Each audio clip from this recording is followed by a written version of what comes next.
Hello chess friends, and welcome to NAJDORF chess channel, and welcome to the match game that we have been waiting for. Welcome to the super final of the TCEC season 21. Welcome to the match game between the two top engines, Leela C0 and Stockfish 14. So I think we'll have again really brutal and immortal super final between the two top engines. I think we'll have some beautiful queen sacrifices, rook sacrifices, double attacks, decoys, deflections, pawn breakthroughs, all of these elements that we love to see, of course, in a chess game. And I'm really looking forward to see also maybe some theoretical novelties in particular openings, especially in that ones that I maybe use sometimes in my own chess games. So that's why I think again this will be a very also instructive super final for us, where we can maybe improve our theoretical skills in particular openings. So whoever wins, I think, in the super final, I don't care, because there was recently this collaboration between the Stockfish crew and also the Leela C0 crew. So I think we can give credit to both of these developing crews. They deserve really all of our respect, because recently I have read an article in which I've read that the Stockfish crew is suing this Fratfritz developers, also the Houdini developers, for using the Stockfish code because they wanted to sell it. Of course, you see this Leela C0 crew and the Stockfish crew are giving us all of the facts, all of the info for free, which is really incredible. So as I said, whoever wins both of these developing crews deserve really all of our respect, and I wanted to also thank them through these videos, because I of course appreciate this very cool games that we can follow and analyze, of course, with the new Stockfish 14 engine. So let's check out now one game from the super final. So far the result is +2 for Stockfish 14. It's not such a surprise, because in my opinion still Stockfish 14 is slightly better than Leela C0, and I think still in this, even in this super final of the TCEC season 21, that Stockfish 14 will be the winner. But I've sorted out really, in my opinion, one of the best games so far. It's a really brutal attack in the NAJDORF SICILIAN, especially in the sharp attacking games. We can always see the best of Stockfish 14, so that's why I sorted this game out, in order to show you some analysis, of course, also some theoretical improvements in particular lines. So let's check out now the game. So here e4 played by Stockfish. We have c5 by Leela C0, knight to f3. We have d6 d4, c takes d4, knight to d4, and now knight to f6, knight to c3, and now after move a6 we have now the NAJDORF SICILIAN on the board. And basically I would even dare to say that this is not a NAJDORF, because in the continuation of the game here black will play the move g6, which is basically sort of a transposition into the dragon Sicilian. And I was very curious of the Stockfish approach, how Stockfish is going to attack now maybe this fianchetto after move g6 and bishop to g7. I was very curious how Stockfish will find improvements in the position. After move a6 we have now the move h3, which is now the so-called Adams attack against the NAJDORF. But basically after move g6, as I said, this was now this dragon Sicilian pawn structure, with this setup of pawns here on the king side and also with the d6 pawn. So in my opinion now basically we have a dragon Sicilian sort of, and now one of the best ways is to build, of course, this move bishop to e3 and queen to d2, this queen and bishop battery, trying to trade off, of course, the bishop on g7, then maybe trying somehow to open the h file and even deliver checkmate maybe with a rook and queen battery on the h file. That would be actually the main goal, of course, not many games and simply with a checkmate on the h file, but that's the main strategical goal of whites. On the other hand, of course, black's main strategical goal is, of course, an expansion on the queen side, trying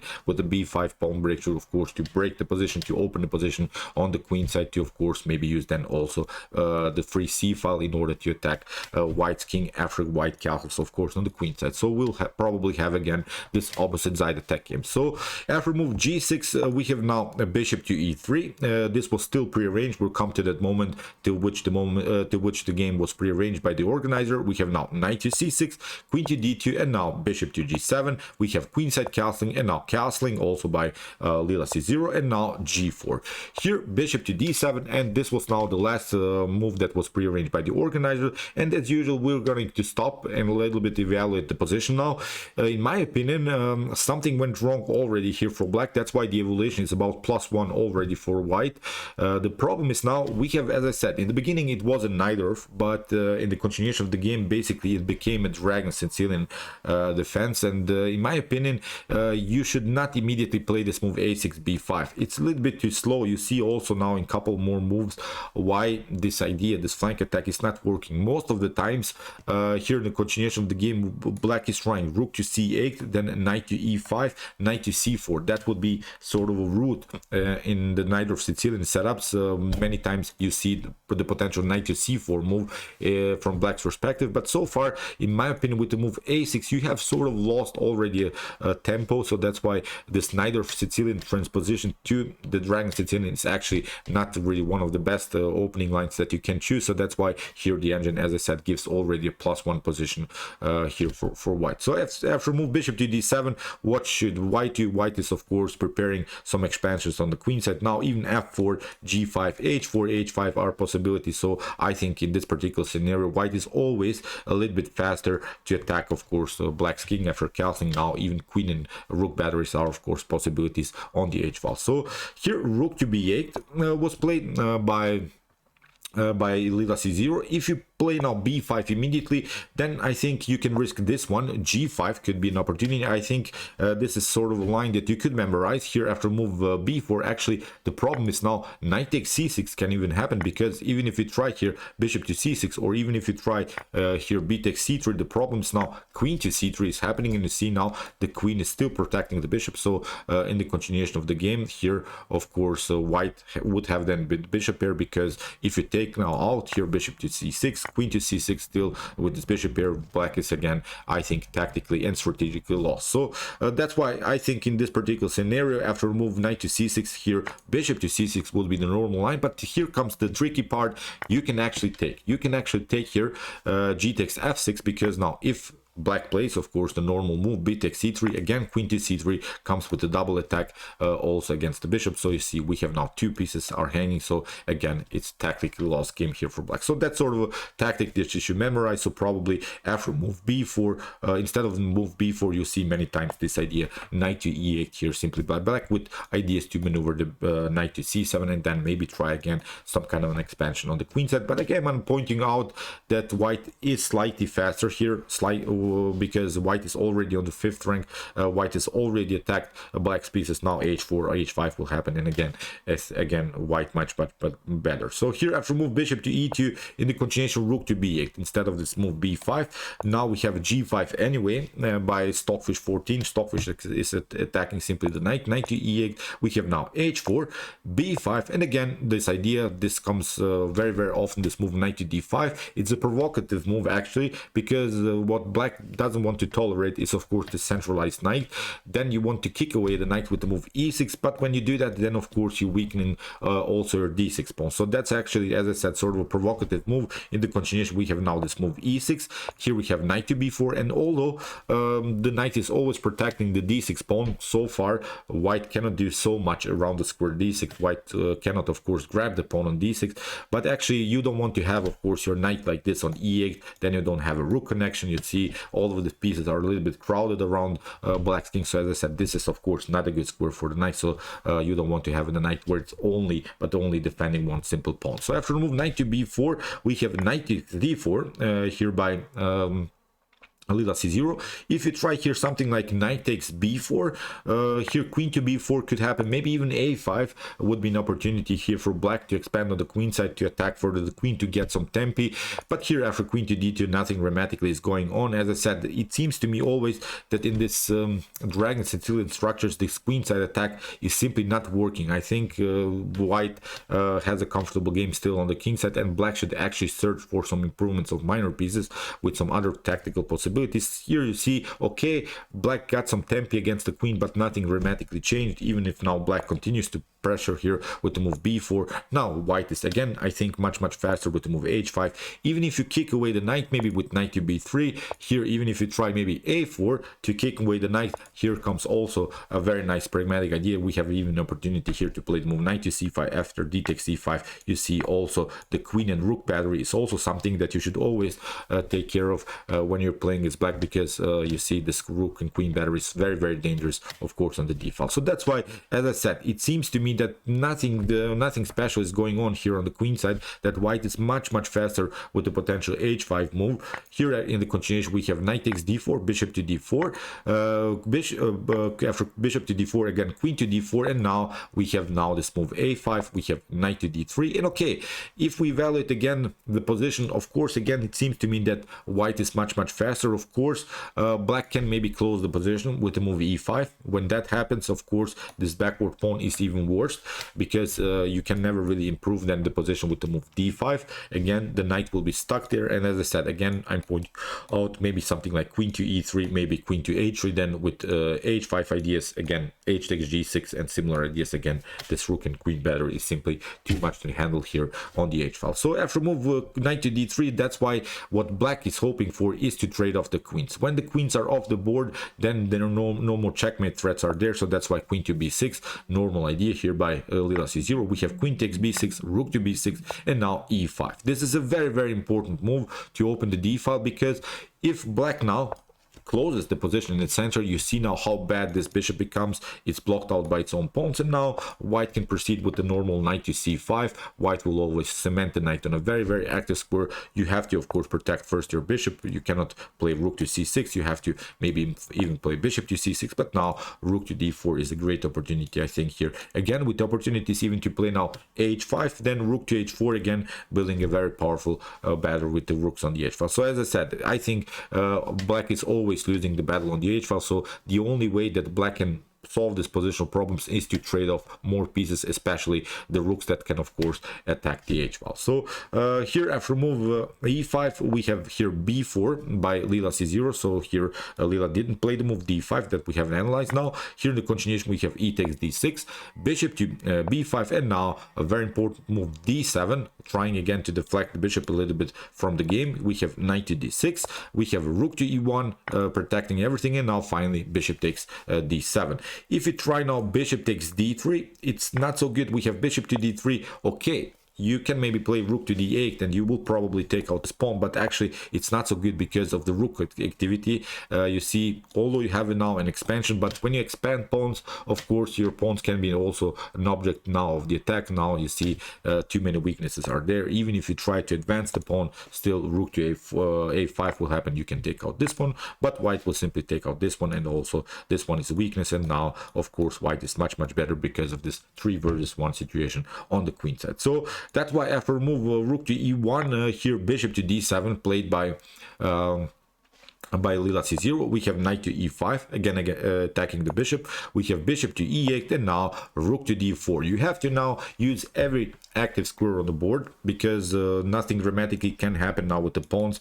The h file attack, in my opinion, is not working anymore, so now it's all about piece activity. So here bishop to e8, rook to d4, we have knight to f5, we have rook to c4, and now bishop to b5, again attacking the rook to c7, and here we have rook to b8, because if you try now this one, if you try to take out the bishop, the problem is now the fork here, and the only way to defend this position is of course to play rook to d6, because you're hoping for this one. After rook knight takes f8, we have bishop to b5. You are of course taking here this very important square for the knight. The knight cannot escape it anymore, so that's why white is forced now to play knight to h7. But this is again winning for white, although here black would have in this scenario 2 minor pieces for the rook, but actually white is much better because of this particular continuation. Rook to f7, here you have to play king to g8, and now rook to f6. You see you lose now both of these pawns. In the continuation maybe knight to h4 can happen. We can take, and even if you try to attack the rook, still you're losing also the battle here on the 5th rank. Now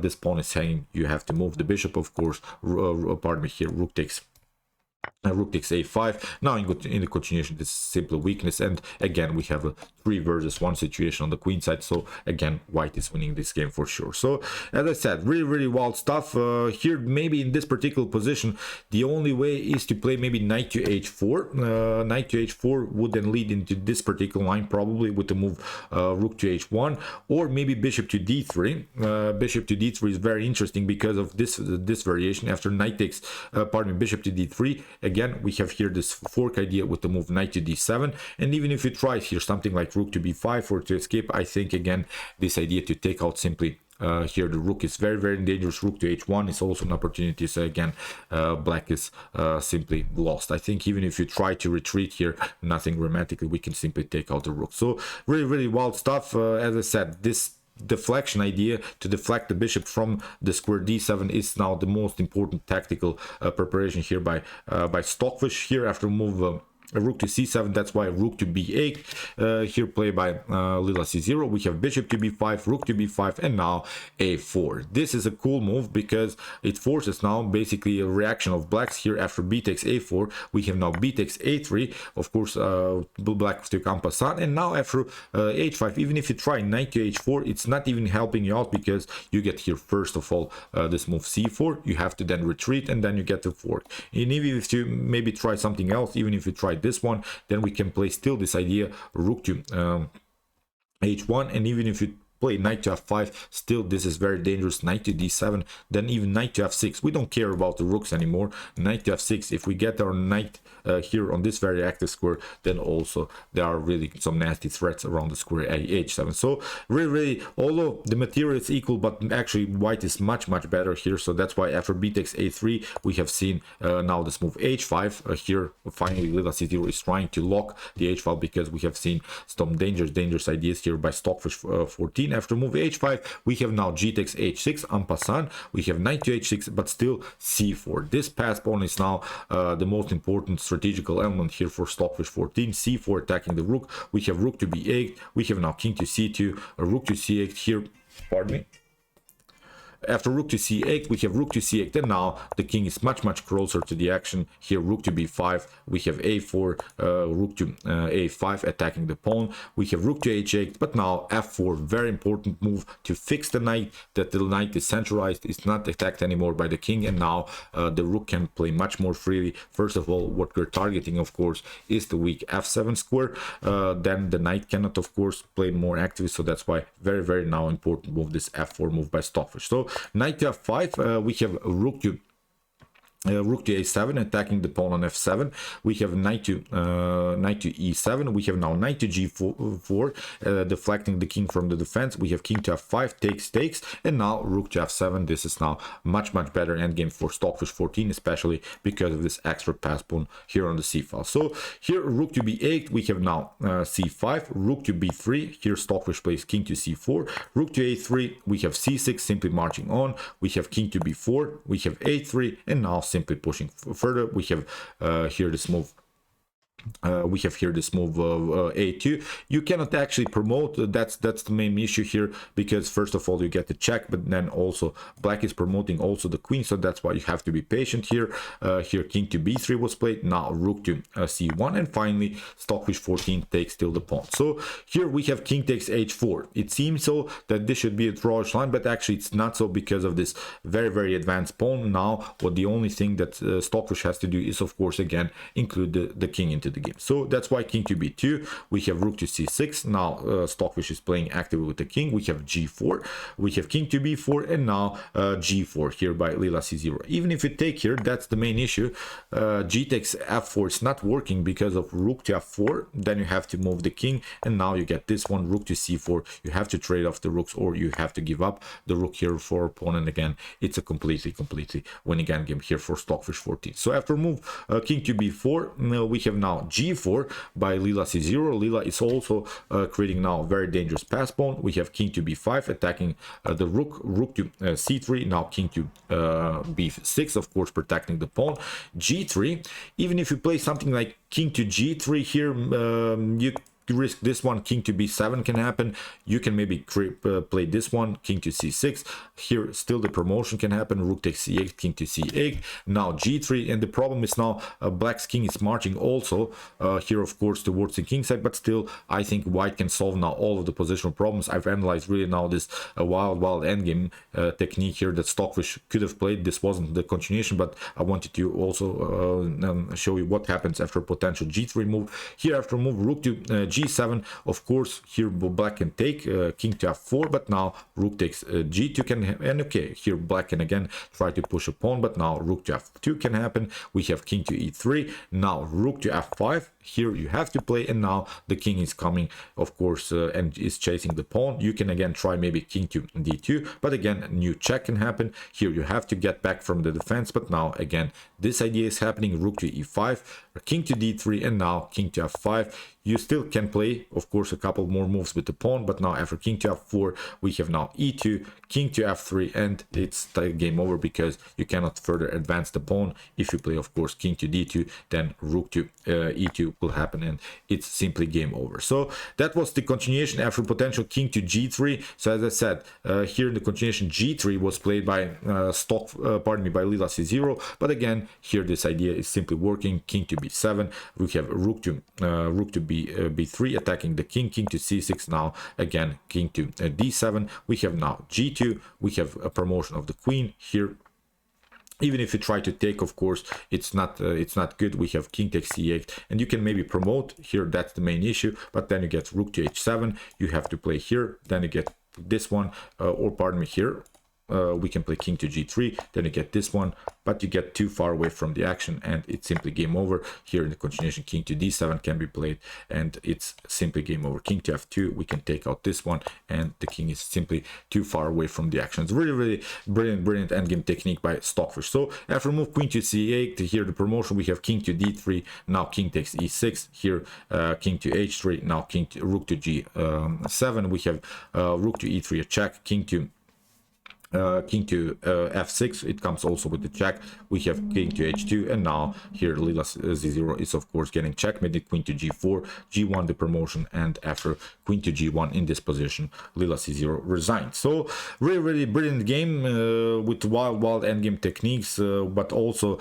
this activity of Stockfish in the middle game, I think was very cool, trying to search for the best squares on the board. Very wild stuff. Always there was this threat of opening the h file, was also, I think, a very important strategical element. So as I said, here I think we had all of the elements, really flank attack, central pawn breakthroughs, piece activity, and then a really wild endgame technique by Stockfish 14. So okay, I hope that you enjoyed this game. Really beautiful chess game play by these two top engines. If you want to see more strategical and brutal tactical games like this, check out my commented chess games, the best chess games played by engines. Here's the link of our whole playlist, and if you want to see humans battling it out in their best chess games, check out my best chess games of all time series with some great games from the past. And if you like this content, don't forget to subscribe to my channel. See you soon with some more videos, and chess is the best, of course.